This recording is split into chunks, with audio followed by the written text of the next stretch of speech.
get into Attorney Deaton's response to the SEC's personal attack against him and the 68-some thousand XRP holders he represents, which we discussed last video. Because of this, I think the SEC made a mistake in attacking him personally and opened a door for him to say some things and file some things they probably wish they hadn't. So let's take a look at that, and right out of the box, Deaton goes on the offensive. Now that was attorney Jeremy Hogan, who is pro-XRP, talking about the judge's denial of the SEC's request to evade the amicus brief filed by the founder and host of CryptoLaw.us. Welcome back to the channel. What is this big surprise for all XRP holders? In today's video, we're going to take a look at a series of tweets concerning William Hinman's statement that XRP was a security, whereas Ethereum was not, and why he made such assumptions even when the SEC had no clear-cut reasons to do so. Also, we're going to be looking exclusively at the William Hinman conflict of interest from the point of view of attorney John Deaton. How bad was it, and why should it sound like a warning to all Ripple and XRP enthusiasts? Before we move on, don't forget to hit that subscribe button and, of course, turn on bell notifications.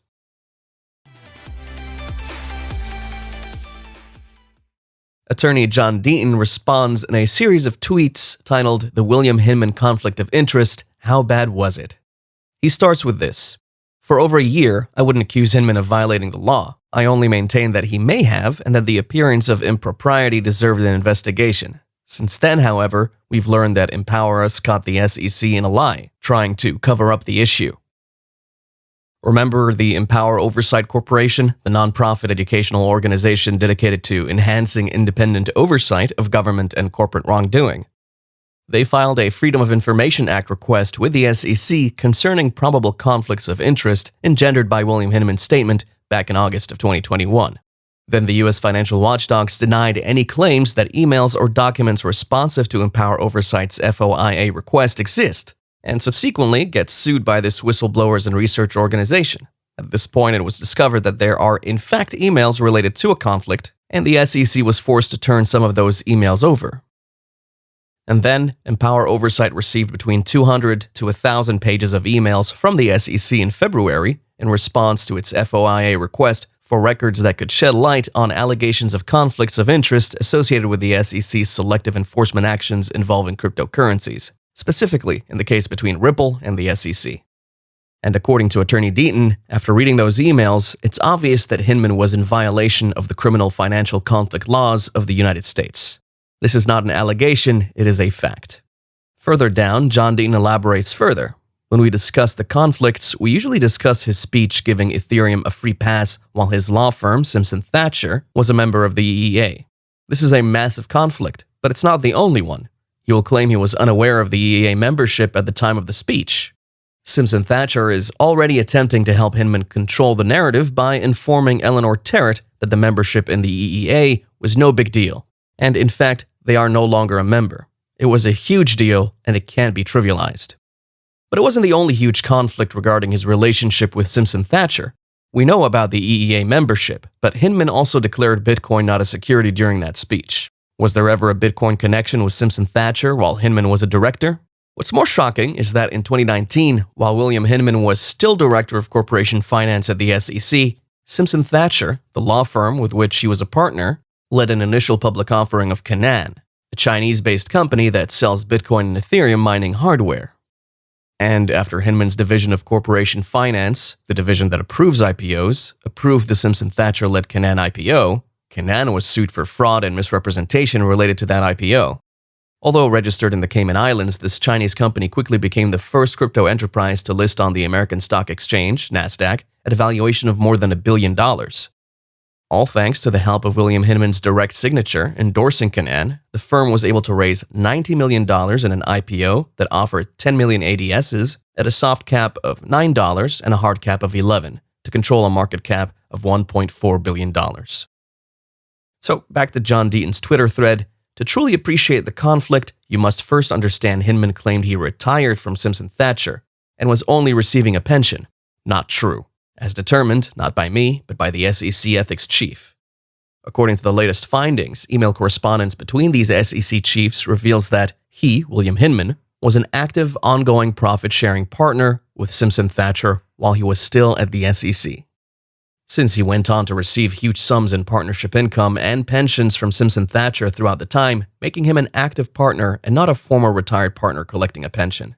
William Hinman was being paid pursuant to his then profit-sharing arrangement while he was working at the SEC. In a financial arrangement like Hinman's, strict criminal conflict laws are in effect. Because according to the Conflict Financial Interest Criminal Statute, government officials and agents are prohibited from taking part personally and substantially on behalf of the government in any particular matter in which that official has a financial interest or certain other persons related to the official has a financial interest, such persons as a spouse, minor child, general partner, or any organization in which that government agent is an officer, trustee, partner, or employee. This goes to show that Hinman indeed violated this law, as he was still an active profit-sharing partner of the law firm, while working as a public officer at the SEC. More so, John Deaton affirms to the US government and anyone that cares to listen, the criminal conflict laws have been violated if you allow even the slightest appearance of impropriety to exist. The law is violated even if there is no actual impropriety. When you're an active profit-sharing partner at your law firm, you are not allowed any contact, no emails, no calls. The only time you are allowed such ease under extraordinary circumstances as a government official is when that individual, in this case William Hinman, obtains authorization from the service's deputy ethics counselor, who happens to be none other than Danae Serrano. And even though she thoughtfully informed Hinman he was barred by the criminal financial conflict laws, the director of corporation finance still refused to listen. Does this all settle the facts surrounding the inconsistencies in the SEC's various claims, hence providing a clear-cut image of what the end of this lawsuit would look like in terms of the judge's final verdict? I don't know, you tell me. According to attorney John Deaton, whether the speech was approved by ethics doesn't matter one way or the other. It has nothing to do with whether XRP is or isn't a security. It's irrelevant to whether Ripple has fair notice of the law. Whether the speech was approved by ethics is an internal SEC matter. Now, what is it about all this that should be a big surprise to you? Suppose you're a Ripple or XRP enthusiast, or simply a crypto holder. Let's take a quick look at the footage from attorney Jeremy Hogan on attorney John Deaton's exact reasons for going all out. And right out of the box, Deaton goes on the offensive. Quote, although the SEC laments Amicai's presence in this case, the SEC itself is to blame because of its unprecedented allegations. Indeed, the SEC's XRP is a security per se theory has been an issue from the very beginning, close quote. Why start with this? Because the SEC's motion was really to prevent Deaton and XRP holders from being involved at all. And so Deaton smartly throws it back on the SEC and says, you are the reason we are here. All you have to do is change your lawsuit and admit that XRP traded today by those other than Ripple is not a security and we are out. And the SEC refuses to do so. It's a perfect and strong opening in my opinion. And why do I say the SEC refuses to do so? Because if it really wanted Deaton and the XRP holders out, all it would have to do is stipulate with them that the lawsuit does not include allegations that XRP is a security in and of itself. They could stipulate to that. But the SEC won't stipulate to that because that is exactly what they are alleging. So instead of admitting they are 1000% attacking XRP holders, look at the word games they played in their last motion that they filed.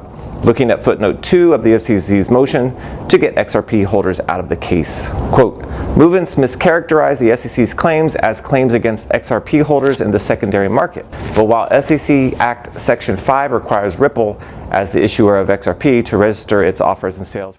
Now don't forget to join this fight against injustice. Hurry up now and sign up for the class member interest sign-up form to sue Bill Hinman, Jay Clayton, and the others.